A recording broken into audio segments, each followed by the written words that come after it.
ॐ भूर्भुवः स्वः तत्सवितुर्वरेण्यं भर्गो देवस्य धीमहि धियो यो नः प्रचोदयात्।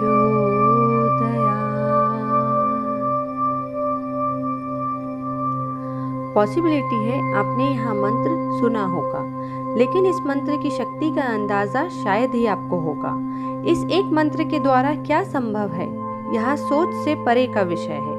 वही इसके क्या घातक परिणाम हो सकते हैं, यह भी अंदाजा लगाना संभव नहीं है।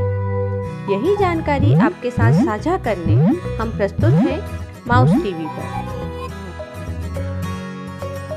किस तरह यह मंत्र उच्चारित किया जाता है, किस स्थिति में यह नुकसानदायक हो सकता है, क्यों स्त्रियों के लिए इसका उच्चारण वर्जित है, यह किस तरह मानव क्षमताओं का विकास करता है और इसका क्या साइंटिफिक या कहें वैज्ञानिक प्रमाण है। तो पूरे प्रमाण के साथ इस मंत्र के विषय में जानकारी आपके साथ साझा करेंगे। लेकिन वीडियो शुरू करने से पहले आपसे अनुरोध है, हमारे चैनल को सब्सक्राइब जरूर करें। अगर आपने चैनल को सब्सक्राइब कर लिया है तो चलिए शुरुआत करते हैं इस मंत्र से होने वाले बेनिफिट्स से। व्यक्ति का तेज बढ़ता है और मानसिक चिंताओं से मुक्ति मिलती है। बौद्धिक क्षमता और स्मरण शक्ति यानी मेमोरी पावर बढ़ती है। इसलिए विद्यार्थियों को विशेष रूप से इसका जाप करना चाहिए। गायत्री मंत्र में 24 अक्षर होते हैं। यह 24 अक्षर 24 शक्तियों या सिद्धियों के प्रतीक हैं। इस मंत्र के नियमित जाप से व्यक्ति सिद्धियां प्राप्त कर सकता है। गायत्री मंत्र का नियमित रूप से जाप करने से व्यक्ति के आसपास नकारात्मक शक्तियां बिल्कुल नहीं आती। व्यक्ति का मस्तिष्क और यहाँ तक कि जहाँ वह जाप करता है वहाँ पॉजिटिविटी आ जाती है। शास्त्रों के अनुसार गायत्री मंत्र को श्रद्धा से जपने से शारीरिक, भौतिक और आध्यात्मिक बाधाओं से मुक्ति मिल जाती है। इसके जाप से नई शक्ति और आशाओं का संचार होता है।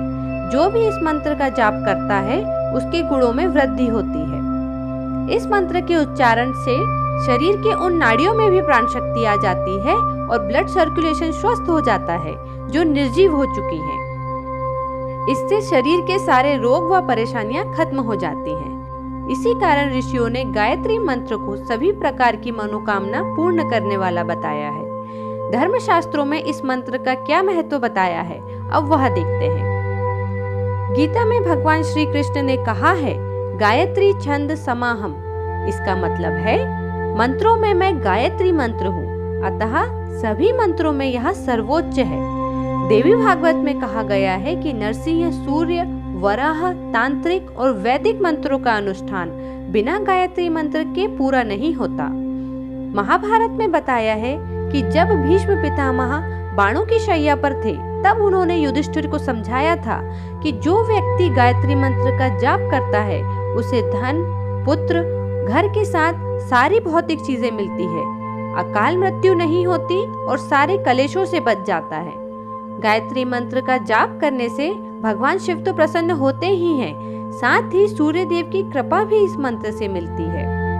मान्यता है कि सूर्योदय और सूर्यास्त के समय इस मंत्र का जाप करने से सूर्य देव का आशीर्वाद प्राप्त होता है। जीवन में सफलता पाने के इच्छुक लोगों को सूर्य देव को प्रसन्न करने के लिए गायत्री मंत्र का जाप जरूर करना चाहिए। करियर एवं व्यापार में तरक्की के लिए भी गायत्री मंत्र का जाप शुभ रहता है।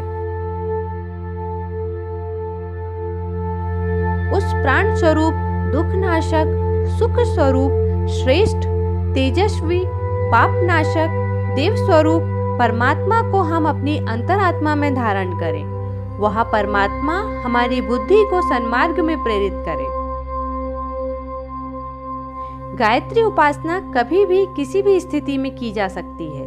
यह हर स्थिति में लाभदायक है, परंतु विधि पूर्वक की गई उपासना अति फलदायी होती है।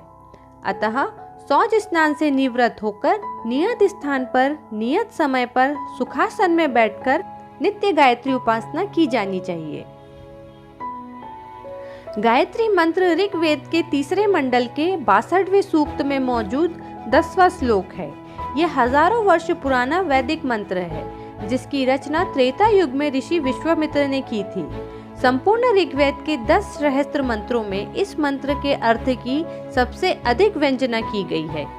अब इस मंत्र की महिमा सुनकर कहीं ये ख्याल तो नहीं आ रहा है कि ये पुराने जमाने की सुनी सुनाई बातें हैं? तो चलिए इन बातों का वैज्ञानिक प्रमाण देते हैं। देश के सर्वोच्च संस्थान एम्स वर्ष 1998 से गायत्री मंत्र पर रिसर्च कर रहा है। सबसे पहले एम्स के डॉक्टर्स ने 25 से 30 वर्ष के पुरुषों पर यह प्रयोग किया था। इसके तहत दिमाग के आगे के हिस्से में होने वाले बदलावों का अध्ययन किया गया था। दिमाग के इस हिस्से को प्रीफ्रंटल कॉर्टेक्स कहा जाता है। इस हिस्से का काम है योजनाएं बनाना, समस्याओं का समाधान करना और जागरूक रहना। इस रिसर्च के लिए लोगों को 2 ग्रुप्स में बांटा गया था। पहले ग्रुप्स ने 3 महीनों तक हर रोज 108 बार गायत्री मंत्र का जाप किया और दूसरे ग्रुप ने गायत्री मंत्र का पाठ नहीं किया। जो लोग गायत्री मंत्र का पाठ कर रहे थे उनके शरीर में खुशी के वक्त पैदा होने वाले केमिकल्स तेजी से बढ़ने लगे। इसी तरह का एक केमिकल है गाबा। इस केमिकल के कम होने पर नींद नहीं आना, डिप्रेशन जैसी प्रकार की बीमारियां हो जाती है। लेकिन गायत्री मंत्र का पाठ करने से दूसरे ही हफ्ते में शरीर में गाबा केमिकल तेजी से बढ़ने लगा।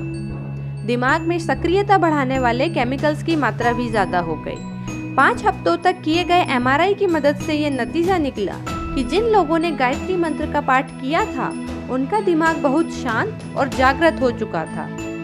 अपने इस शुरुआती रिसर्च में निष्कर्ष निकालते हुए एम्स की तरफ से कहा गया कि गायत्री मंत्र के माध्यम से इंसान की बौद्धिक क्षमता में अनंत विस्तार किया जा सकता है। एम्स का ये शोध अब भी जारी है। इस पर एक विस्तृत रिपोर्ट अंतर्राष्ट्रीय स्तर पर प्रकाशित की जाने की तैयारी है। वेदों पर रिसर्च करने वाले भारत और दुनिया के विद्वानों ने गायत्री मंत्र को सबसे प्रभावशाली मंत्रों में से एक माना है। हमारे देश में सदियों से लोगों के बीच में ये मान्यता है कि विद्यार्थियों को गायत्री मंत्र का पाठ करना चाहिए क्योंकि इससे दिमाग तेज होता है। गायत्री मंत्र पर एम्स की रिसर्च भी यही कह रही है। लेकिन इस प्रयोग पर विश्वास करने से पहले हमारी सलाह है कि आप खुद एक प्रयोग करें। नियमित रूप से 7 दिन तक रोज 7 बार गायत्री मंत्र का जाप करें। आप इस मंत्र की शक्ति अपने भीतर विकसित होते हुए पाएंगे। लेकिन हर सिक्के के 2 पहलू होते हैं। तो क्या सच में इतना फलदायी मंत्र नुकसानदायक हो सकता है? तो दोस्तों, आपको ये बात जान लेना चाहिए कि संस्कृत में लिखे गए इस मंत्र की या किसी भी दूसरे मंत्र के अक्षरों की फ्रीक्वेंसी कुछ इस तरह की होती है जिससे ये सीधे मस्तिष्क की फ्रीक्वेंसी को छेड़ते हैं। अगर गायत्री मंत्र या किसी अन्य मंत्र का गलत उच्चारण किया जाए तो हाँ, ये हानिकारक परिणाम दे सकते हैं। अतः आवश्यक है कि मंत्रों का उच्चारण सही प्रकार से करें या किसी गुरु के निर्देशन में करें।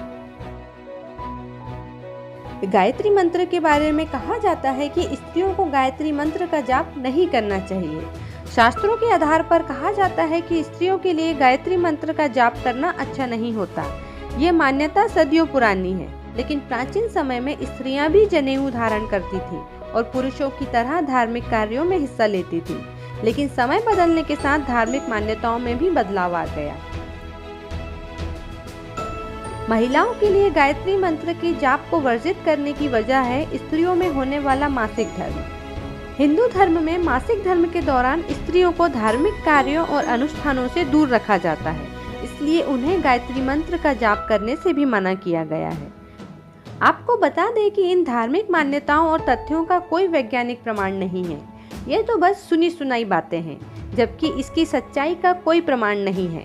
हिंदू धर्म में पूजन एवं मंत्र जाप को लेकर महिलाओं के संबंध में कई तरह की भ्रांतियां फैली हुई है, जिनमें से शायद ये भी एक है कि महिलाओं को गायत्री मंत्र का जाप नहीं करना चाहिए। लेकिन हमारा मानना है कि ये बस एक भ्रांति है कि महिलाएं गायत्री मंत्र का जाप नहीं कर सकती, बल्कि महिलाएं गायत्री मंत्र का जाप कर सकती हैं, क्योंकि ऐसा न करने के कोई प्रमाण मौजूद नहीं है। मेरा व्यक्तिगत अनुभव भी यही कहता है कि गायत्री मंत्र दिमाग को शांत रखता है और माइंड को फोकस करता है। इसके कोई साइड इफेक्ट्स नहीं है, तो इसे ज़रूर अपनी दिनचर्या में शामिल करें। अगर आपको हमारी जानकारी पसंद आई हो तो वीडियो को लाइक ज़रूर करें, इसे शेयर करें और सब्सक्राइब करें। स्वस्थ रहें, खुश रहें।